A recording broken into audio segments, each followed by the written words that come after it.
Good morning, guys. I'll show you what this looks like. I got some sand and yet to do on it.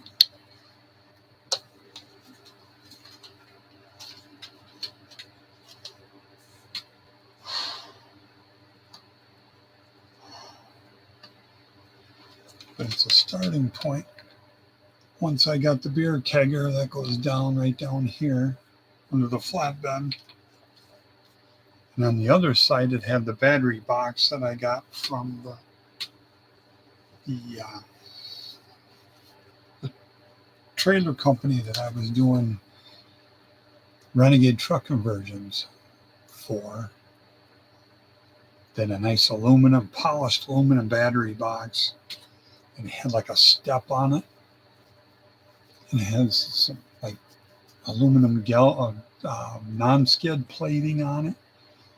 So that goes on this side under the bed. And then I've got to do a pair of smokestacks for it, which were side pipes. If I don't find the right side pipes, I'll just turn them on the lathe. I think that'll be easier, quicker, and better just to make a set there. And then I'll make a bed out of popsicle sticks, which I got a box of popsicle sticks floating around there. But that's how it's turning out so far.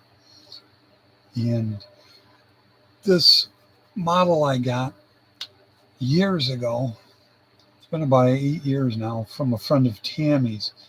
And it was a glue bomb. It's got so much glue over the windows. It's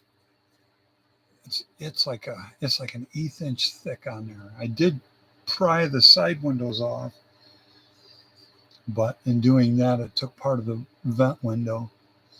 But I'm trying to sand a lot of that out of it, a lot of the problems. So hopefully, there we go. Hopefully I can get it together pretty soon and get the bed made for it. Hopefully today, maybe. And we'll just see how it goes. On the truck, I wanted to upholster this. So I did it to where it's going to be upholstered looking. And I'll do it in like a brown vinyl naugahyde look. And I think it'll capture it pretty good. I think it'll be right on how I wanted to have the truck when it was done. Not too sure what wheels I want on it yet, because it had 3 different kind of wheels on it when I had it. But the wheels I bought the truck, it was neat looking, but it had the coolest deep dish Anson slots all the way around. They were deep dish on the front, and it was hard to steer with no power steering. But they were really deep in the back, and then it was bias ply tires. And they were all super wide. Boy, did that thing look cool. And the guy had made it back in 1969 and 1970. And a lot of work went into the interior. But when he cut the body off, they have just a stamped steel framework underneath. The body's its frame. So once they cut that off, it just fell in the middle. Now I braced it all up and I fixed all that, and I had it perfect. I braced from the front leaf springs perch to the rear leaf springs perch. So I braced that with angle iron and welded it in, and it was really well done.